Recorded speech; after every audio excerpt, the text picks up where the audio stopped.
언니, 무서웠어. 병원 침대 위 소녀의 산소 마스크에 성혜가 서렸다.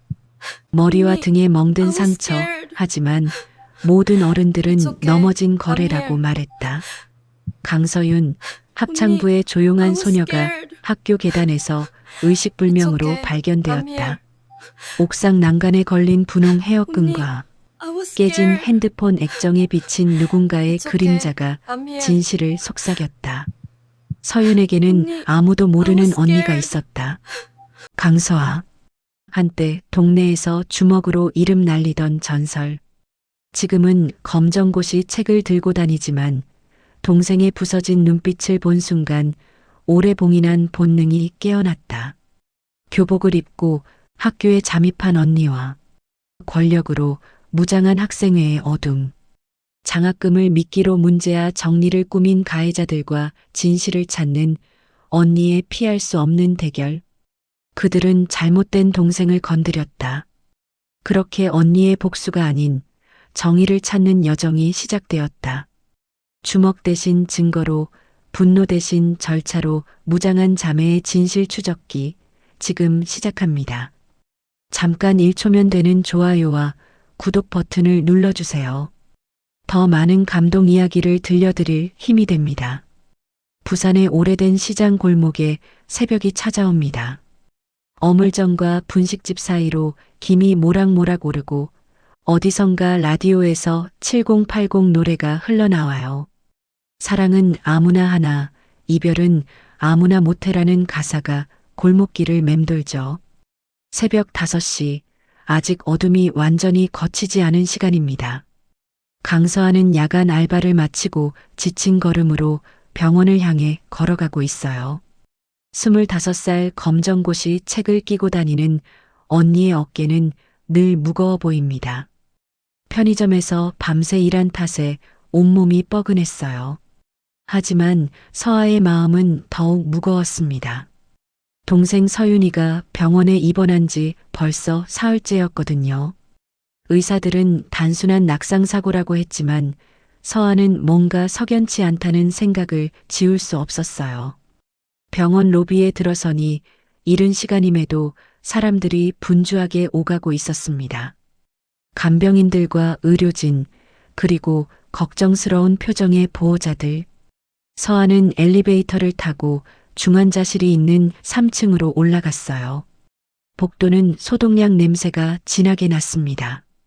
중환자실 문을 밀고 들어가니 침대 위에 누운 강서윤의 마스크에 성혜가 하얗게 앉아 있었어요.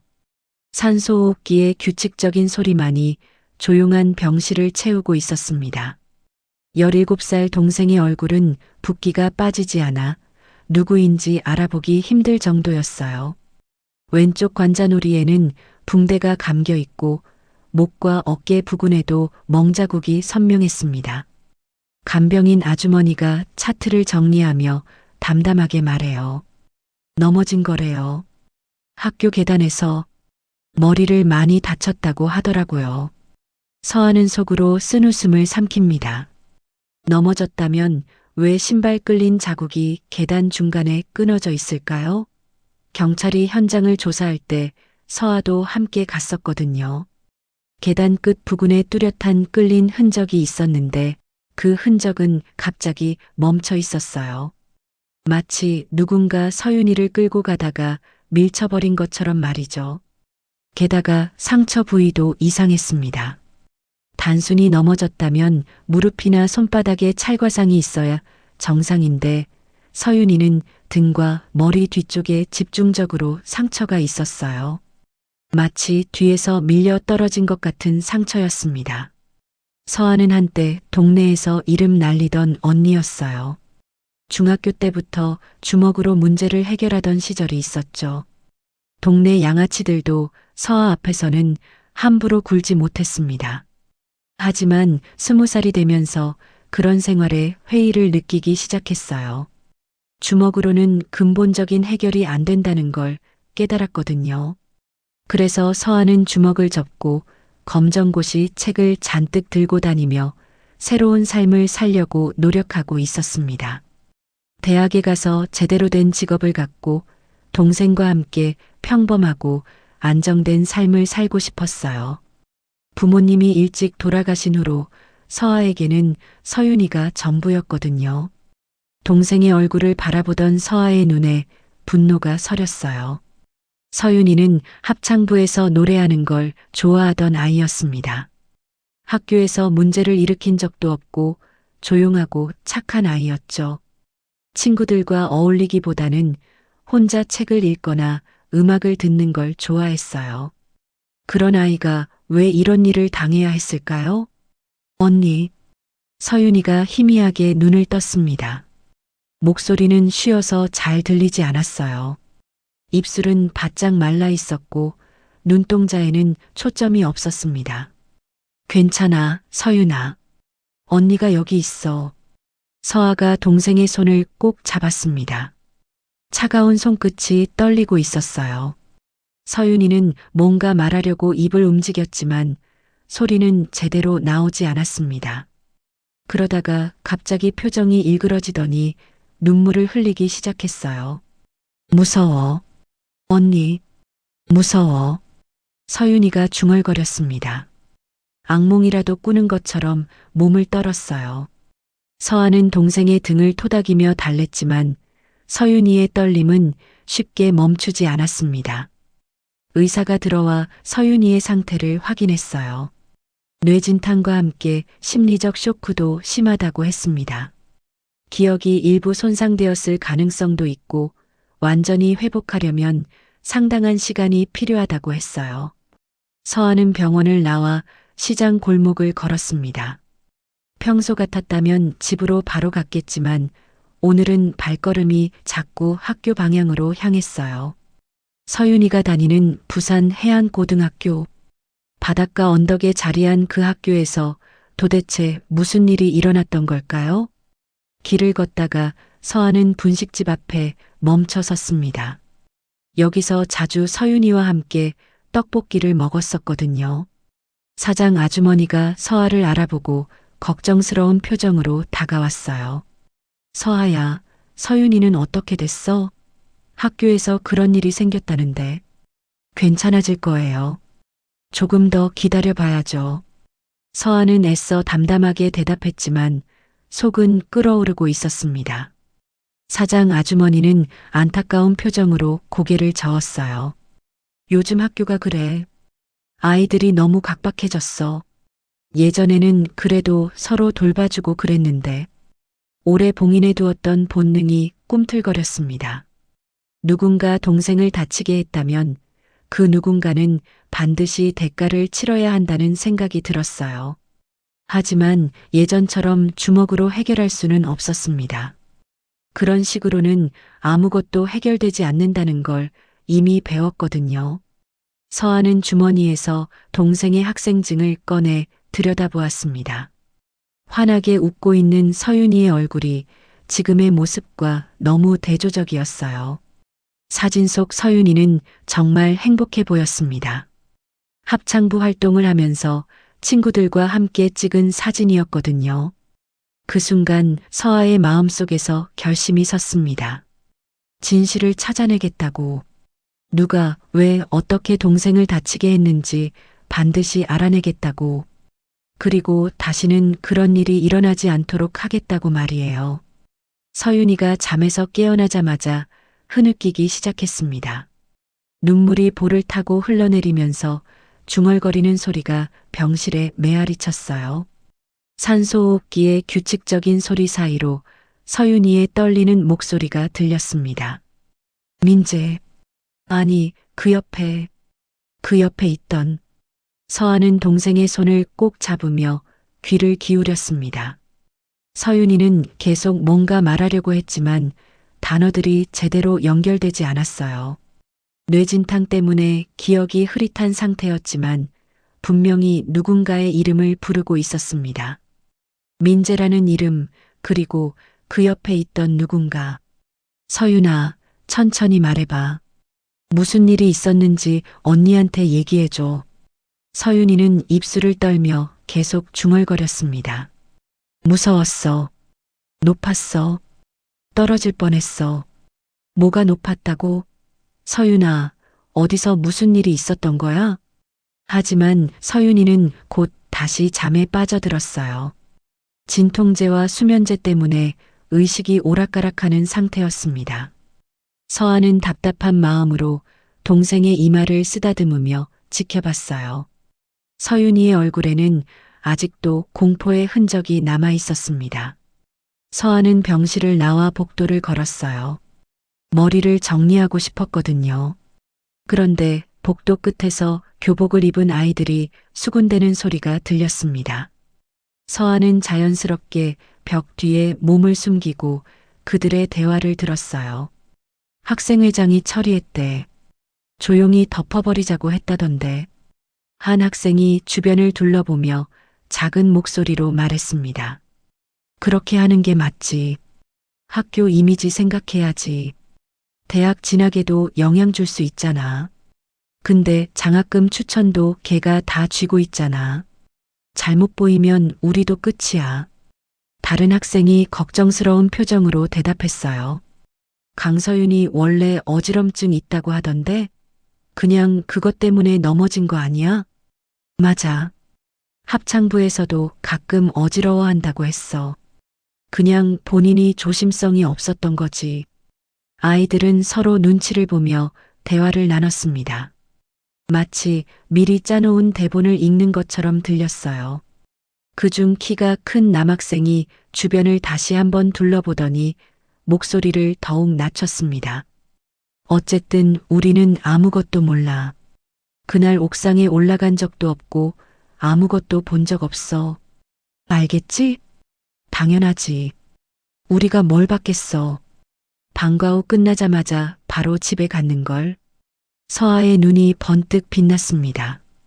옥상이라고 했네요.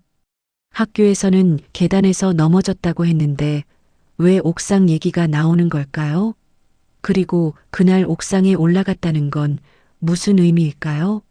서아는 더 자세히 들으려고 했지만 아이들은 이미 서둘러 자리를 떠나고 있었어요. 조용히 해. 누가 들을까봐. 학생들의 발소리가 복도 끝으로 사라져갔습니다. 서아는 그 자리에 서서 방금 들은 대화를 되새겨봤어요. 학생회장, 옥상, 그리고 무언가를 숨기려는 분위기. 분명히 이 학교에서 서윤이에게 무슨 일이 일어났고 그걸 덮으려는 사람들이 있다는 뜻이었습니다. 병실로 돌아온 서아는 간병인 아주머니에게 물어봤습니다. 혹시 우리 서윤이 친구들이 면회 온 적 있어요? 아니요. 가족분 말고는 아무도 안 왔어요. 학교에서도 선생님 한 분만 잠깐 다녀가셨고요. 선생님은 어떤 분이 오셨어요? 상담 선생님이라고 하시던데 서윤이 상태 확인하고 금방 가셨어요. 별로 오래 있지도 않으셨고요. 서아는 이상했습니다. 서윤이가 특별히 사교적인 아이는 아니었지만 그래도 합창부에서 함께 활동하던 친구들이 있었는데 아무도 면회를 오지 않다니요. 게다가 학교에서도 담임 선생님이 아니라 상담 선생님만 잠깐 다녀갔다는 게 더욱 의문스러웠어요. 합창부 친구들 연락처 같은 거 혹시 아세요? 글쎄요. 서윤이 핸드폰은 사고 났을 때 많이 부서져서 연락처를 찾기가 어려울 것 같아요. 서아는 동생의 부서진 핸드폰을 생각했습니다. 액정이 거미줄처럼 금이 가 있어서 거의 사용할 수 없는 상태였어요. 하지만 혹시 복구할 수 있는 방법이 있을지도 모르니까 나중에 전문업체에 맡겨볼 생각이었습니다. 다음 날 아침 서아는 중요한 결심을 했습니다. 직접 학교에 가서 무슨 일이 있었는지 알아보기로 한 거예요. 더 이상 병실에서 기다리기만 할 수는 없었거든요. 진실을 찾으려면 직접 움직여야 했습니다. 서아는 집에서 서윤이의 교복을 꺼냈습니다. 동생보다 키가 큰 서아에게는 좀 작았지만 어떻게든 입을 수 있었어요. 치마 길이가 짧긴 했지만 멀리서 보면 학생으로 보일만 했습니다. 거울 앞에 서니 낯선 자신의 모습이 보였습니다.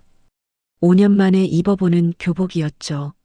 서아는 머리를 단정하게 묶고 평소보다 연한 화장을 했어요. 최대한 앳되어 보이려고 노력했습니다.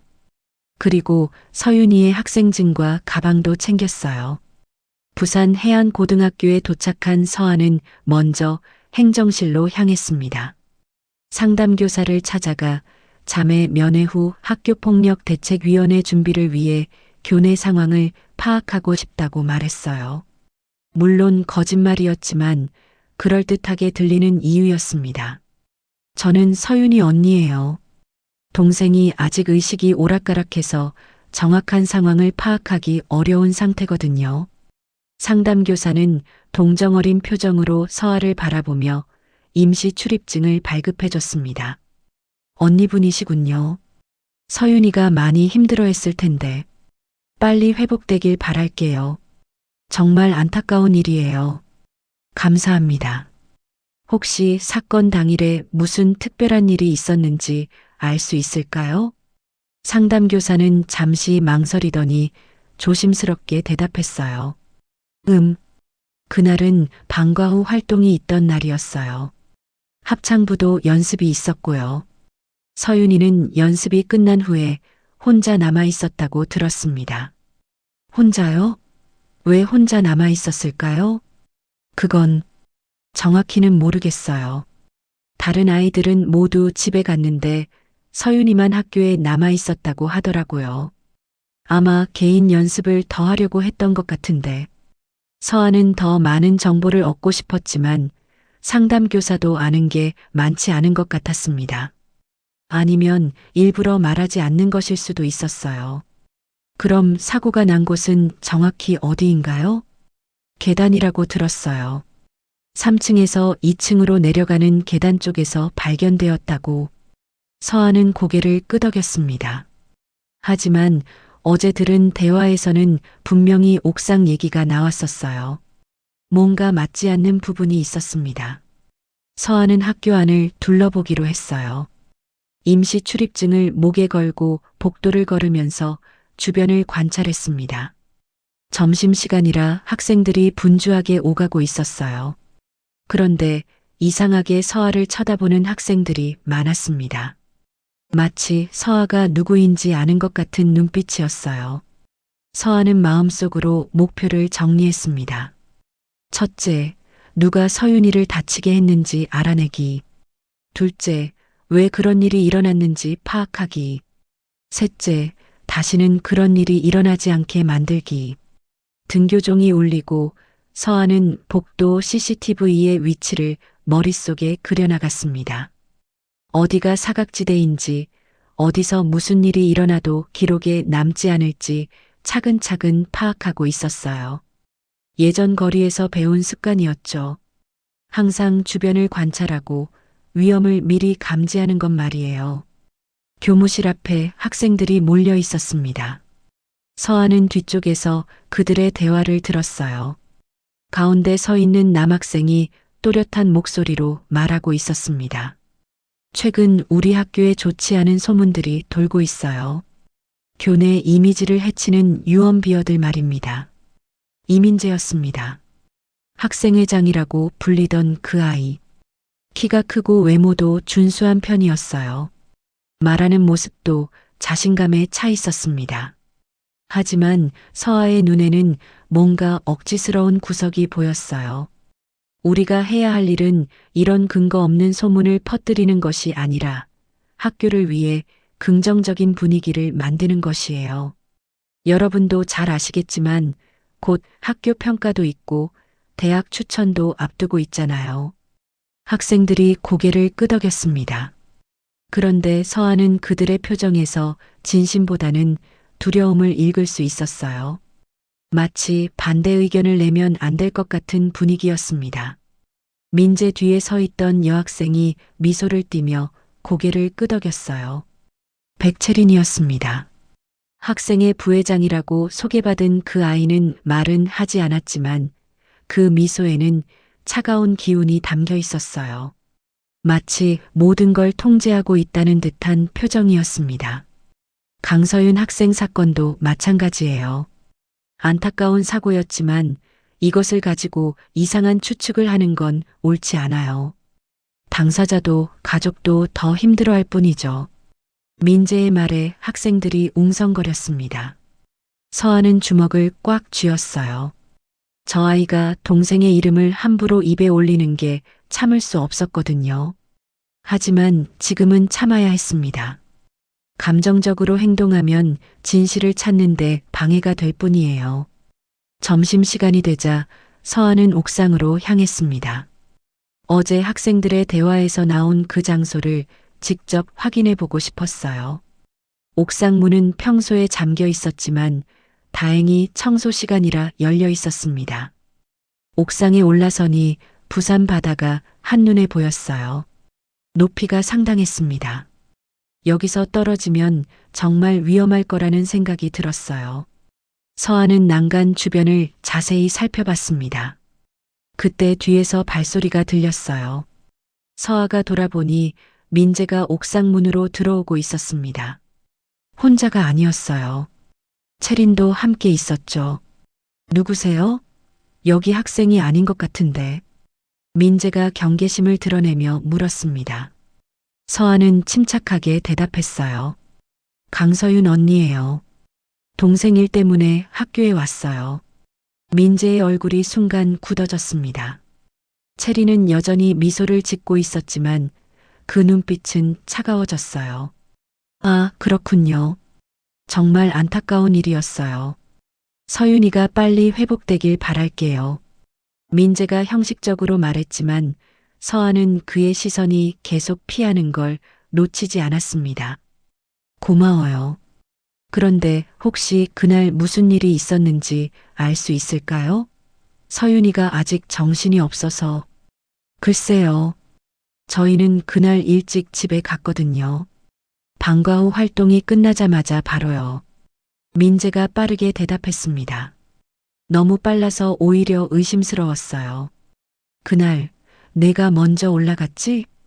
서아가 직접적으로 물어봤습니다. 민재는 당황한 표정을 지으며 시선을 피했어요. 뭘 말씀하시는 거예요? 저희는 그날 옥상에 온 적이 없어요. 그런 기억 없어요?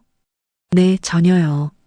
민재가 단호하게 부인했지만 그의 목소리는 떨리고 있었습니다. 대신 뒤에서 채린이 나섰어요. 언니, 혹시 잘못 알고 계시는 거 아니에요? 합창부 아이들은 원래 어지럼증이 있다고 들었는데 높은 곳에서 갑자기 어지러워서 넘어진 거 아닐까요? 채린의 목소리는 부드러웠지만 그 내용은 날카로웠어요. 마치 서윤이가 스스로 사고를 당한 것처럼 몰아가고 있었습니다. 어지럼증이요? 처음 듣는 얘기네요. 우리 서윤이는 그런 증상 없어요. 아, 그래요? 제가 잘못 들었나 보네요. 채린이 아무렇지 않게 말했지만 서아는 그 순간 확신했습니다. 이 아이들이 뭔가 숨기고 있다는 걸 말이에요. 바람이 불어와 난간이 살짝 흔들렸습니다. 그 소리가 갈리는 것처럼 날카롭게 들렸어요. 서아는 말없이 주변을 훑어봤습니다. 옥상 바닥, 난간, 그리고 두 학생의 표정까지 모든 걸 기억에 새겨두었어요. 규칙은 둘이에요. 서아가 중얼거렸습니다. 예. 민재가 되물었지만 서아는 대답하지 않았어요. 대신 속으로 다짐했습니다. 말은 적게, 관찰은 깊게. 예전에 거리에서 배운 생존 법칙이었죠. 서아는 난간 쪽으로 걸어갔습니다. 민재와 채린이 긴장하는 게 느껴졌어요. 특히 민재는 발을 살짝 뒤로 빼는 모습을 보였습니다. 여기가 높네요. 무서울 것 같은데. 서아가 일부러 말했습니다. 채린이 재빨리 대답했어요. 그러니까 학생들이 함부로 올라오면 안 되죠. 위험하거든요. 맞아요. 그런데 왜 그날 서윤이는 여기 올라왔을까요? 서아의 질문에 두 학생 모두 대답하지 못했습니다. 잠시 정적이 흘렀어요. 바다에서 불어오는 바람 소리만 들렸습니다. 저희는 정말 모르거든요. 그날 일은 민재가 다시 한번 부인했지만 그의 목소리에는 확신이 없었어요. 채린도 여전히 미소를 짓고 있었지만 그 미소가 점점 부자연스러워 보였습니다. 서아는 더 이상 묻지 않았어요. 오늘은 여기까지가 적당하다고 생각했거든요. 너무 몰아붙이면 오히려 경계만 높아질 뿐이었습니다. 그럼 저는 이만 가볼게요. 오늘 대화 고마웠어요. 서아가 돌아서려는 순간 채린이 말했어요. 언니, 서윤이를 위해서라도 이상한 소문 만들지 마세요. 아이가 더 힘들어할 수도 있거든요. 위협적인 말이었지만 채린은 여전히 미소를 짓고 있었습니다. 서아는 그 미소를 잊지 않겠다고 마음속으로 다짐했어요. 옥상을 나서면서 서아는 확신했습니다. 이 두 아이가 서윤이 사건과 관련이 있다는 걸, 그리고 그들이 뭔가 큰 걸 숨기고 있다는 걸 말이에요. 점심시간이 끝나고 서아는 학교 건물을 더 자세히 둘러보기로 했습니다. 3층 계단 쪽을 살펴보고 싶었거든요. 상담교사가 말한 사고 현장 말이에요. 복도를 걷다가 서아는 무언가를 발견했습니다. 옥상으로 올라가는 계단 난간에 작은 것이 걸려 있었어요. 자세히 보니 분홍색 헤어끈이었습니다. 바람에 흔들리고 있었는데 누군가 허겁지겁 때려다가 놓친 것 같았어요. 서아는 조심스럽게 그것을 떼어내어 주머니에 넣었습니다. 이상하네. 서아가 중얼거렸어요. 서윤이는 평소에 머리를 묶지 않았거든요. 그럼 이 헤어끈은 누구 것일까요? 그리고 왜 옥상 계단 난간에 걸려 있었을까요? 학교를 나온 서아는 시장 골목으로 향했습니다. 집에 가기 전에 분식집에 들러 생각을 정리하고 싶었어요. 분식집 사장 아주머니는 서아를 보자마자 반가워했습니다. 서아야, 오늘은 왜 이렇게 일찍 왔어? 서윤이는 좀 어때? 아직 의식이 오락가락해요. 근데 아주머니, 혹시 우리 서윤이 학교에서 어떤 친구들과 지냈는지 아세요? 글쎄, 서윤이는 워낙 조용한 아이라 가끔 합창부 친구 한둘 데리고 온 적은 있었는데 서아는 귀가 번쩍 띄었어요. 어떤 친구들이요? 한 명은 키 작고 둥글둥글한 아이였고 또 한 명은 이름이 뭐였더라? 은비였나? 정은비요? 맞아. 그 아이. 서윤이보다 1살 위래. 착한 아이더라고. 서아는 은비라는 이름을 기억해 두었어요. 서윤이와 가까웠던 친구라면 뭔가 알고 있을지도 모르거든요. 그날 저녁 서아는 병원에서 나와 학교 근처를 배회했습니다. 혹시 은비라는 아이를 만날 수 있을까 해서요. 다행히 학교 정문 근처 문구점에서 그 아이를 발견할 수 있었어요. 은비야. 서아가 조심스럽게 불렀습니다. 은비는 깜짝 놀라며 뒤돌아봤어요. 작고 둥글둥글한 얼굴에 안경을 쓴 아이였습니다. 누구세요? 나는 서윤이 언니야. 강서아. 은비의 얼굴이 순간 굳어졌습니다. 마치 무서운 걸 본 것처럼 말이에요. 서윤이 언니세요? 응. 너랑 얘기 좀 할 수 있을까? 은비는 주변을 둘러보며 망설였어요. 누군가 보고 있는 건 아닌지 확인하는 것 같았습니다. 여기 말고 다른 데서요. 은비가 작은 목소리로 말했습니다. 두 사람은 시장 안쪽에 있는 조용한 분식집으로 자리를 옮겼어요. 서윤이 어떻게 지내요? 많이 다쳤다고 들었는데. 은비가 걱정스러운 표정으로 물었습니다. 진심 어린 걱정이 느껴졌어요. 아직 의식이 흐릿해. 그날 무슨 일이 있었는지 기억을 잘 못해서. 서아가 대답하자 은비는 고개를 숙였습니다. 제가 말렸어야 했는데. 뭘 말렸다고? 은비는 한참 동안 말하지 못했어요. 손가락으로 컵을 만지작거리며 고민하는 모습이었습니다. 그러다가 떨리는 목소리로 입을 열었어요. 언니, 사실은요. 편하게 말해. 그날 민재 선배가 서윤이를 부른 게 아니에요. 서아의 눈이 번쩍 뜨였습니다. 그럼 누가? 채린 언니가 했어요. 서윤이를 옥상으로 부른 건 은비의 말에 서아는 온몸이 긴장되는 걸 느꼈어요. 드디어 진실에 가까워지고 있다는 생각이 들었거든요. 왜 채린이가 서윤이를 옥상으로 불렀어? 장학금 추천 때문이에요. 채린 언니가 장학금 추천을 해준다고 했어요. 그런데 그 전에 학교에서 문제아 이미지를 가진 아이들을 정리해야 한다고 했어요. 문제아?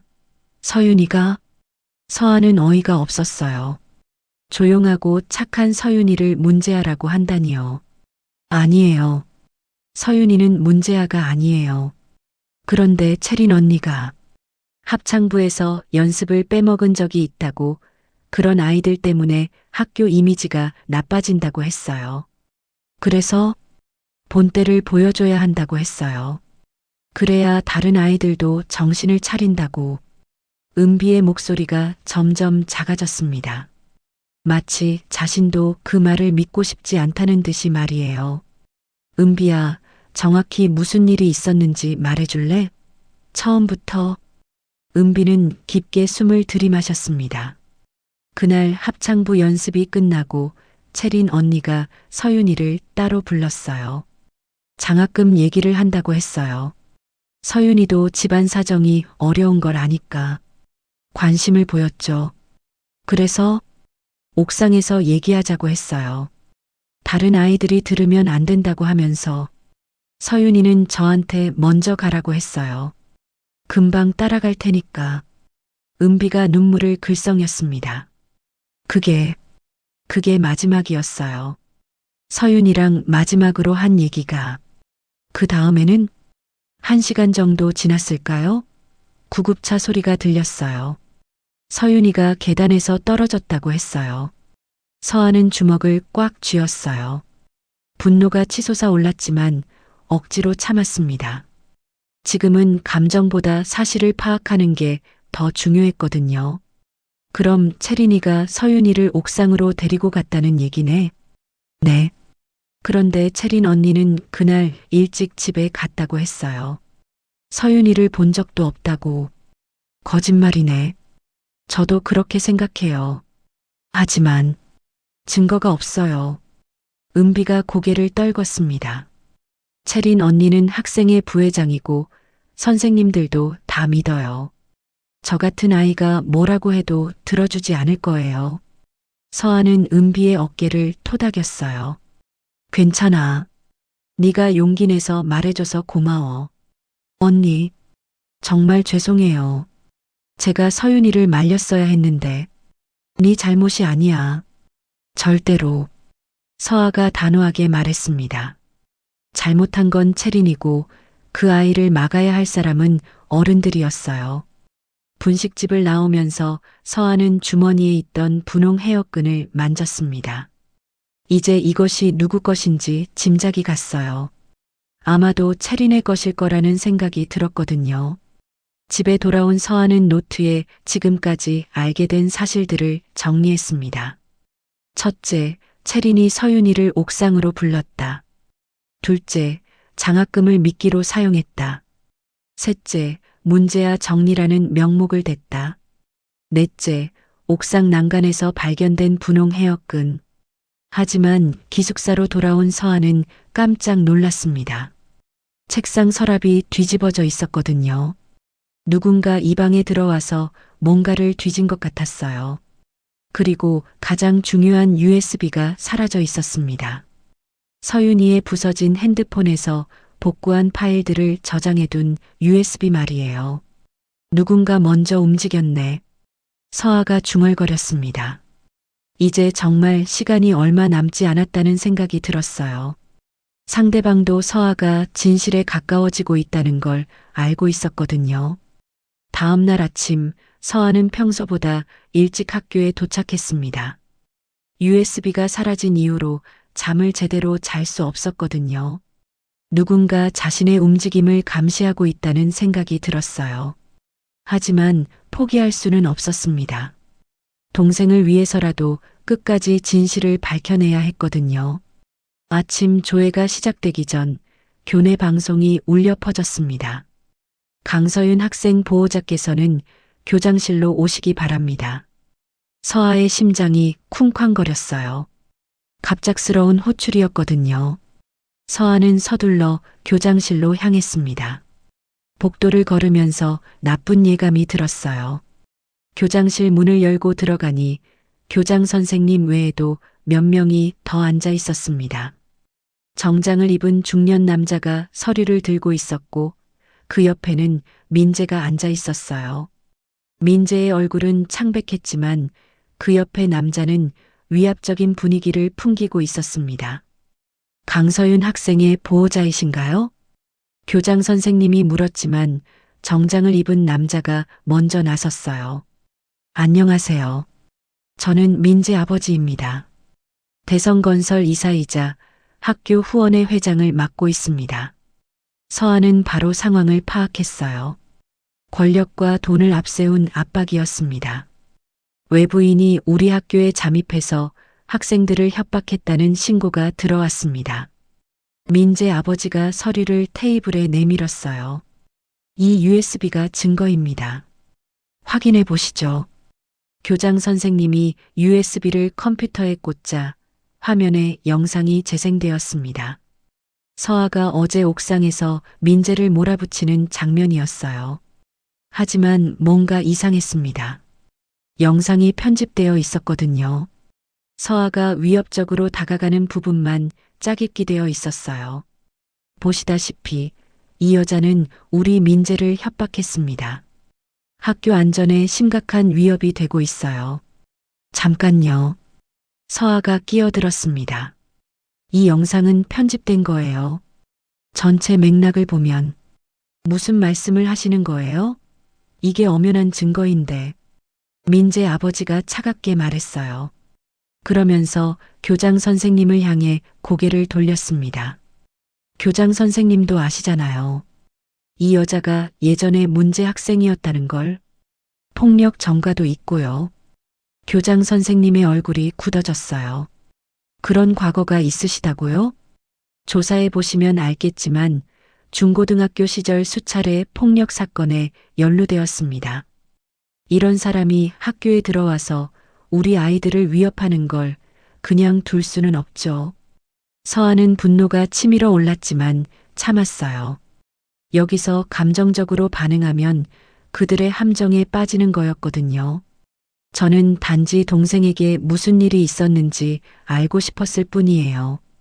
그렇다면 정당한 절차를 통해서 해야죠. 이런 식으로 학생들을 협박할 게 아니라. 민재 아버지가 냉소적으로 말했어요. 그러면서 또 다른 서류를 꺼냈습니다. 법적 조치도 가능합니다. 불법 침입, 협박, 업무 방해.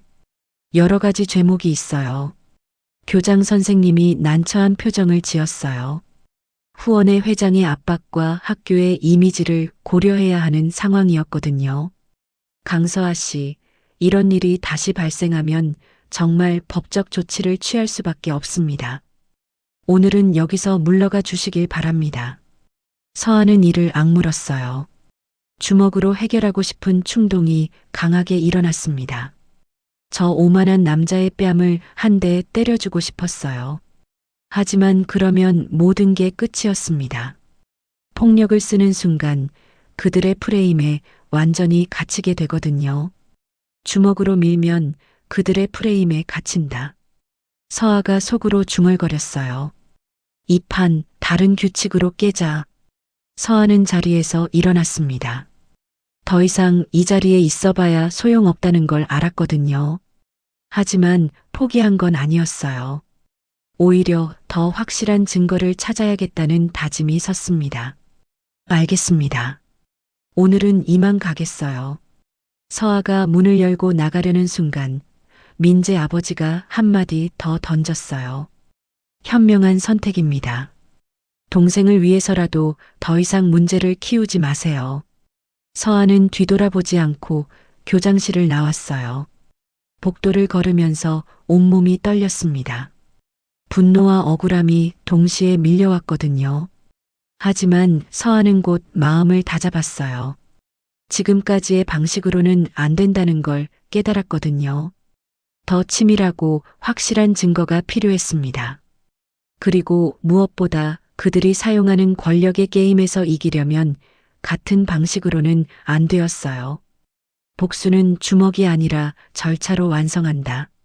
서아가 중얼거렸어요. 마음 한편에서 오래 묵은 분노가 슬픔으로 가라앉았습니다. 그리고 그 슬픔은 차갑고 단단한 결기로 변했어요. 학교를 나온 서아는 바로 병원으로 향했습니다. 서윤이의 상태를 확인하고 동시에 새로운 계획을 세워야 했거든요. 중환자실에 들어가니 서윤이가 깨어 있었어요. 언니. 서윤이가 힘없는 목소리로 불렀습니다. 예전보다는 의식이 또렷해 보였어요.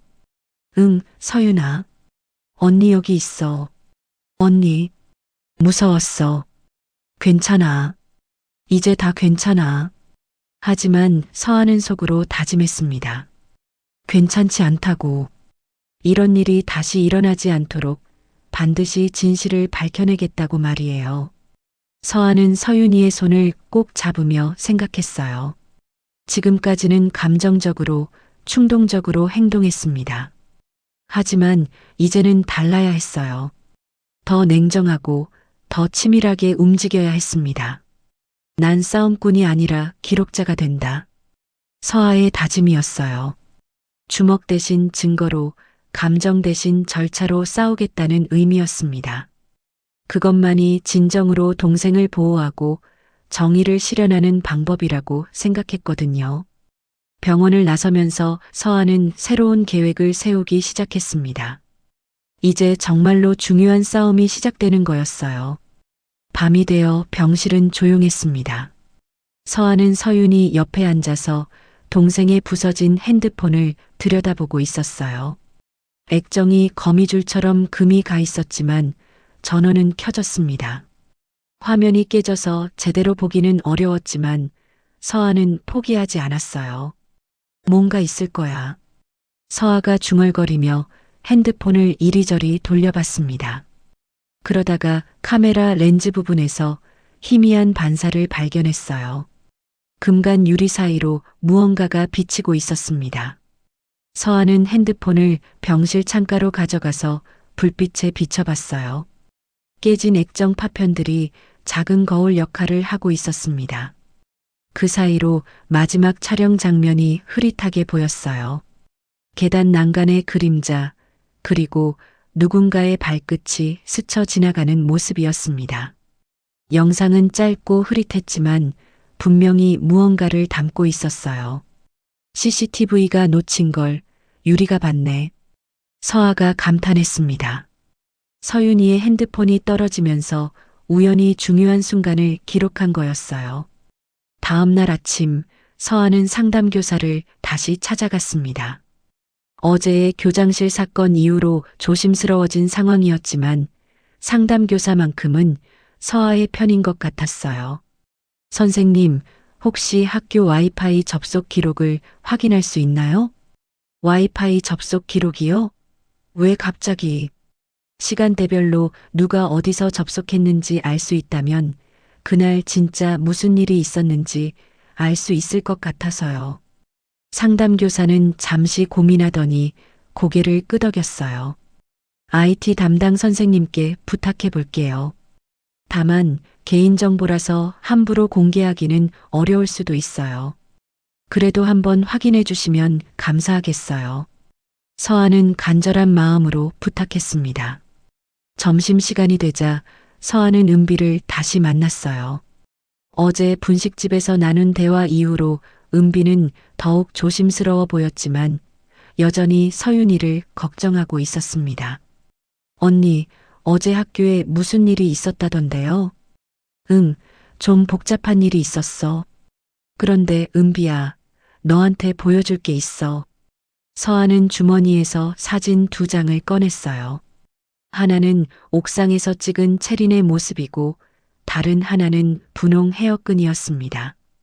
이거 혹시 채린이 거 맞지? 은비가 사진을 보더니 고개를 끄덕였어요. 맞아요. 채린 언니가 평소에 자주 쓰던 헤어끈이에요. 그럼 이것도 봐. 서아는 서윤이 핸드폰에서 캡처한 흐릿한 영상을 보여줬어요. 은비가 눈을 가늘게 뜨고 자세히 들여다봤습니다. 이건 계단인가요? 응. 그런데 여기 보면 누군가의 신발이 보여. 키와 신발 모양을 보면 채린 언니 같아요. 은비가 작은 목소리로 말했어요. 정말요? 채린 언니 신발은 특이해요. 앞코가 뾰족하고 굽이 높거든요. 학교에서 그런 신발 신는 애가 별로 없어요. 서아는 점점 확신이 섰습니다. 퍼즐 조각들이 하나씩 맞춰지고 있었어요. 은비야, 너 용기 있지? 예. 왜요? 나 좀 도와줄래? 위험하지는 않아. 그냥 사진 몇 장만 더 찍어주면 돼. 은비는 잠시 망설이더니 고개를 끄덕였어요. 서윤이를 위해서라면 해볼게요. 그날 오후 은비는 합창부 연습 시간에 채린의 신발 사진을 몰래 찍었습니다. 그리고 평소 채린이 머리를 묶는 모습도 촬영했어요. 은비가 보낸 사진들을 본 서아는 더욱 확신했습니다. 옥상 난간에서 발견된 헤어끈의 염색 패턴과 채린이 평소 사용하던 헤어끈이 완전히 일치했어요. 게다가 신발 모양도 서윤이 핸드폰에 찍힌 것과 똑같았습니다. 하지만 서아에게는 아직 결정적인 증거가 하나 더 필요했어요.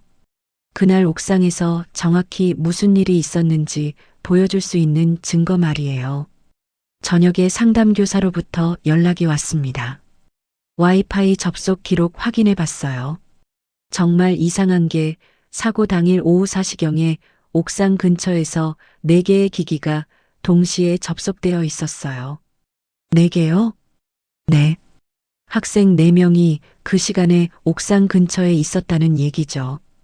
그런데 학교 측 보고서에는 서윤이 혼자 있었다고 되어 있어요. 서아의 심장이 뛰기 시작했어요. 드디어 결정적인 증거를 찾은 거였습니다. 혹시 누구 기기인지 알 수 있나요? 개인정보라서 직접 말씀드리기는 어렵지만 학생에 관련된 기기들이 포함되어 있다고만 말씀드릴게요. 서아는 모든 걸 이해했어요. 채린과 민재, 그리고 다른 학생의 임원들이 그날 옥상에 있었던 거였습니다. 그들이 서윤이와 함께 있었다는 명백한 증거였어요. 그날 밤 서아는 지금까지 모은 증거들을 정리했습니다. 첫째, 와이파이 접속 기록으로 확인된 옥상에서의 동시 접속. 둘째, 서윤이 핸드폰에 깨진 액정에 비친 계단 상부 실루엣. 셋째, 옥상 난간에서 발견된 채린의 헤어끈. 넷째, 은비의 증언. 하지만 가장 중요한 건 아직 남아 있었습니다. 서아는 책상 서랍을 열어 한 장의 종이를 꺼냈어요. 채린의 동아리 활동 기록이었습니다. 상담교사가 몰래 복사해 준 것이었는데 거기에는 놀라운 내용이 적혀 있었어요. 동아리 예산 결제 용지 여백에 문제 학생 본복이라는 메모가 손글씨로 적혀 있었습니다. 날짜는 사고 당일이었어요. 이제 됐어. 서아가 중얼거렸습니다. 이제 모든 증거가 갖춰졌어요. 채린이 계획적으로 서윤이를 타겟으로 삼았다는 걸 보여주는 결정적인 증거까지 말이에요. 서아는 깊게 숨을 들이마셨습니다. 이제 정말로 마지막 승부를 벌일 시간이 다가왔어요. 모든 준비가 끝났습니다.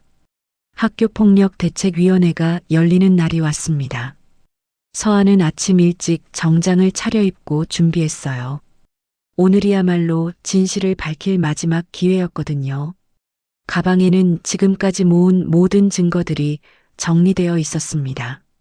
회의실에는 교장 선생님, 상담교사, 보호자들, 그리고 학생의 간부들이 둥글게 앉아 있었어요. 민재의 아버지는 이번에도 변호사를 대동했습니다. 위압적인 분위기였지만 서아는 위축되지 않았어요. 오늘 회의는 강서윤 학생 사건에 대한 정확한 사실 관계를 파악하기 위해 마련되었습니다. 교장 선생님이 회의를 시작했습니다. 민재의 아버지가 먼저 말문을 열었어요. 저희는 이미 충분한 조사를 했다고 봅니다. 단순한 안전사고를 가지고 이렇게 문제를 키우는 것은 잠깐요. 서아가 차분하게 끼어들었습니다. 저도 몇 가지 확인하고 싶은 사실들이 있습니다. 서아는 가방에서 정리된 자료들을 꺼냈어요. 모든 사람들의 시선이 서아에게 집중되었습니다. 첫째, 와이파이 접속 기록입니다. 서아가 첫 번째 자료를 테이블에 놓았어요. 사건 당일 오후 4시경 옥상 근처에서 4개의 기기가 동시에 접속되어 있었습니다. 하지만 학교 측 보고서에는 서윤이가 혼자 있었다고 되어 있죠. 교장 선생님의 표정이 굳어졌습니다. 민재와 체리는 서로 눈빛을 주고받았어요. 그건 우연의 일치일 수도.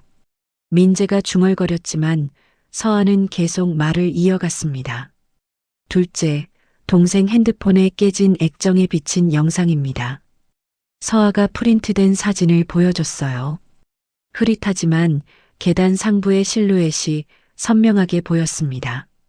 키와 신발 실루엣을 분석해보면 체린 학생과 일치합니다. 특히 이 뾰족한 신발 앞코 모양은 매우 특징적이죠. 체린의 얼굴이 창백해졌어요. 그동안 자신만만했던 표정이 흔들리기 시작했습니다. 셋째, 옥상 난간에서 발견된 분홍 헤어끈입니다. 서아가 비닐봉지에 든 헤어끈을 꺼냈어요. 이 헤어끈의 염색 패턴과 직조 방식은 체린 학생이 평소 사용하던 헤어밴드와 동일합니다. 그건 우연히 떨어뜨린 걸 수도. 체린이 떨리는 목소리로 말했지만 설득력이 없었어요. 마지막으로 가장 중요한 증거입니다. 서아가 한 장의 종이를 꺼냈습니다. 체린의 동아리 예산 결제 용지였어요. 체린 학생의 동아리 활동 기록에서 발견된 메모입니다. 사건 당일 날짜로 문제 학생 본복이라고 손글씨로 적혀 있습니다. 회의실이 정적에 휩싸였습니다. 모든 사람들이 그 종이를 바라봤어요. 체린의 얼굴은 완전히 하얘졌습니다. 이것은 체린 학생이 계획적으로 서윤이를 타겟으로 삼았다는 명백한 증거입니다. 서아의 말에 민재가 무너지기 시작했어요. 난 그냥 시킨 대로만 했어요. 민재야. 민재 아버지가 소리쳤지만 이미 늦었어요. 체린이가 서윤이를 옥상으로 부르라고 했어요. 장학금 얘기로 깨어내라고. 너 지금 뭔 소리 하는 거야? 체린이 화를 내며 일어섰어요. 하지만 그 순간 모든 게 드러났습니다. 본보기를 만들어야 한다고 했잖아. 다른 애들이 말 안 들으면 어떻게 하냐고. 민재가 계속 쏟아냈습니다. 처음에는 그냥 겁만 주려고 했다고 했어요. 난간 근처로 데려가서 위험만 하자고. 그런데 뭐? 서아가 다그쳤습니다. 서윤이가 저항했어요. 도망가려고 했고, 그때 체린이가 그만해. 체린이 소리쳤지만 진실은 이미 쏟아지고 있었어요. 체린이가 밀었어요. 서윤이를 계단으로. 회의실이 충격에 휩싸였습니다. 교장 선생님은 어쩔 줄 몰라 했고 민재 아버지는 아들을 말리려 했지만 이미 모든 것이 드러난 상태였어요. 체린이 마지막으로 버텼습니다. 그건 사고였어요. 일부러 한 게 아니라. 사고라면. 서아가 말을 자르며 마지막 카드를 꺼냈어요. 왜 내 동아리 예산 결제판에 문제 학생 본복이라는 메모가 미리 적혀 있었을까요? 사고였다면 왜 이런 계획적인 메모가 있었을까요? 정적이 흘렀습니다. 체리는 더 이상 변명할 말이 없었어요. 모든 증거가 그녀를 향하고 있었거든요. 교장 선생님이 깊은 한숨을 쉬었습니다. 이제 상황이 명확해졌군요. 민재 아버지가 변호사와 속삭였지만 이미 상황은 돌이킬 수 없었어요. 와이파이 기록, 영상 증거, 물리적 증거, 그리고 당사자의 자백까지 모든 것이 완벽하게 들어맞았거든요. 사실관계가 충분히 입증되었습니다. 상담교사가 말했어요. 이제 적절한 조치를 논의해야겠습니다. 서아는 마침내 안도의 한숨을 쉬었어요. 길고 힘든 싸움이었지만 드디어 진실이 밝혀졌습니다. 동생을 위해, 정의를 위해 포기하지 않았던 결과였어요. 회의실 밖으로 나오면서 서아는 생각했습니다. 이제 여론과 절차가 같은 방향으로 움직이기 시작했다고. 진실은 결국 드러나게 되어 있다고 말이에요. 일주일 후 학교폭력대책위원회의 최종 결정문이 발표되었습니다. 교장 선생님이 엄숙한 표정으로 결과를 읽어내려갔어요. 백채린 학생은 주도적 가해자로 인정되어 전학조치 및 사회봉사 200시간을 명령합니다. 이민재 학생은 공모 혐의로 출석 정지 2주 및 사회봉사 100시간을 명령합니다. 서아는 조용히 고개를 끄덕였어요. 정의가 실현되는 순간이었습니다. 또한 학교 측은 사건 은폐 시도에 대해 공식 사과하며 향후 학교 예산 집행의 투명성을 보장하겠습니다. 학생의 운영 방식도 전면 개선하겠습니다. 교장 선생님의 목소리는 무거웠어요. 학교의 권위와 이미지에 큰 타격을 입었지만 이것이 올바른 길이라는 걸 알고 있었거든요. 결정문 발표가 끝난 후 민재 아버지는 서아에게 다가왔습니다. 처음 만났을 때의 위압적인 모습은 온데간데 없었어요. 정말 죄송합니다. 제가 권력을 잘못 사용했습니다. 그의 사과는 진심처럼 들렸어요. 아들이 저지른 일의 심각성을 깨달은 것 같았습니다. 앞으로는 이런 일이 없도록 하겠습니다. 민재도 제대로 교육시키겠습니다. 서아는 담담하게 고개를 끄덕였어요.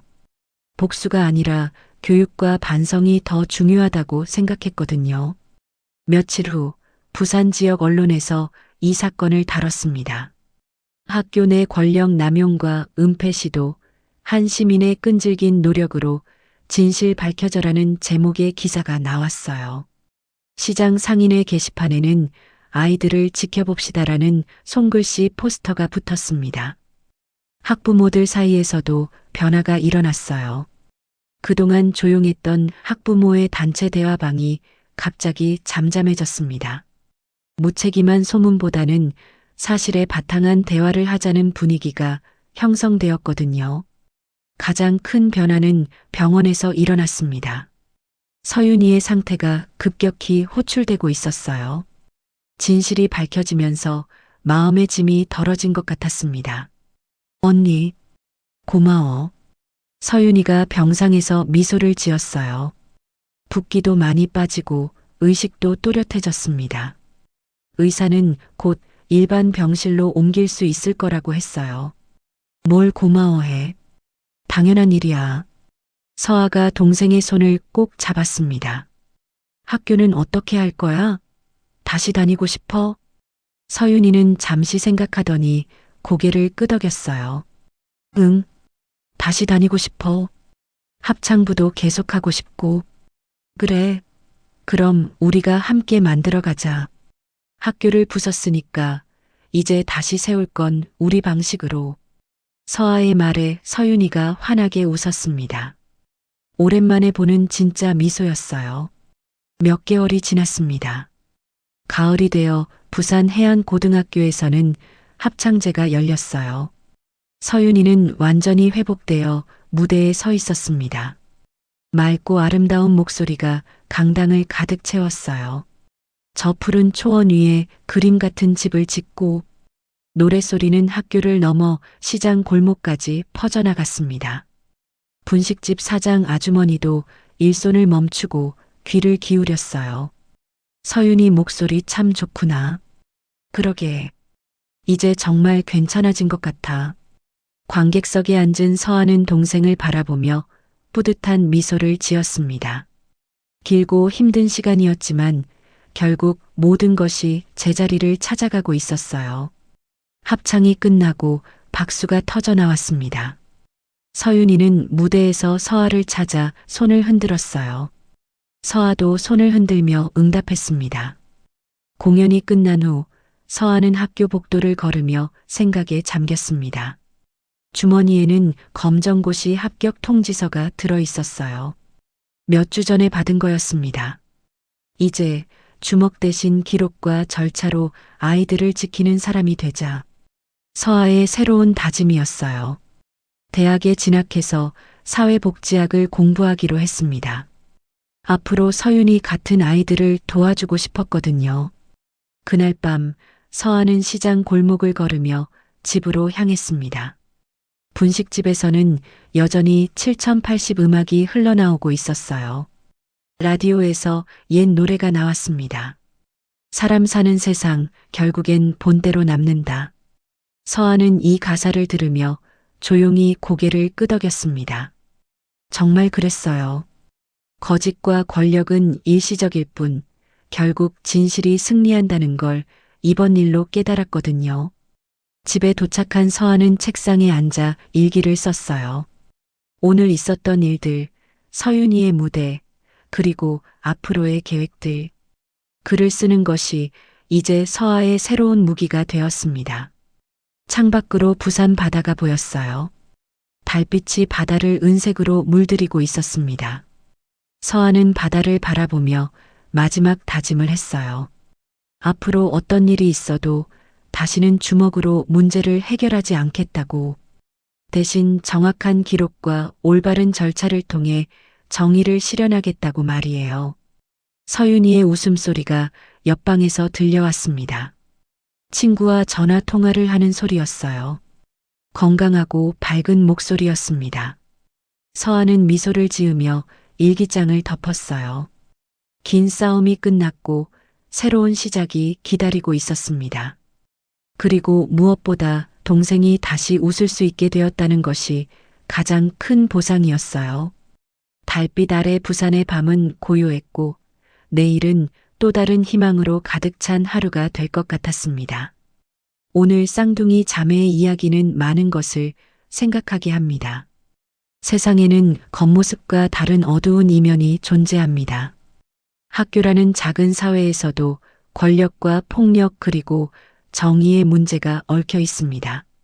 서아는 과거의 주먹 대신 증거와 절차로 복수를 이뤘지만 결국 그가 진정으로 얻은 것은 새로운 시작이었습니다.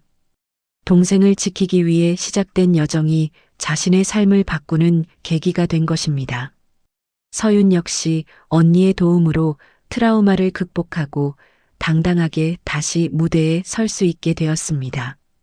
그들이 서로에게 의지하며 각자의 길을 찾아가는 모습은 진정한 자매가 무엇인지 보여줍니다. 우리 사회에도 여전히 숨겨진 학교 폭력과 권력 남용이 존재합니다.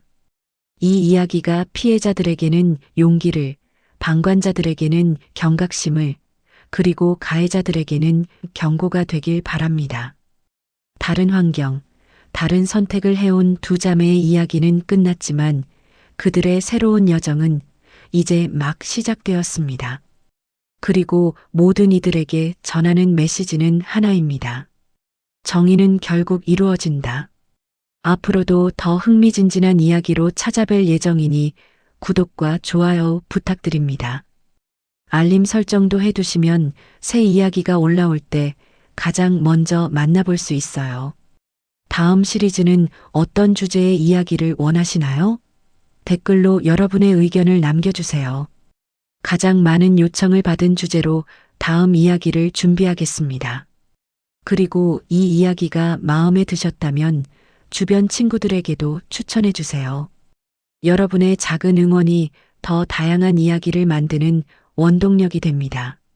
항상 감사합니다. 다음 이야기에서 또 만나요.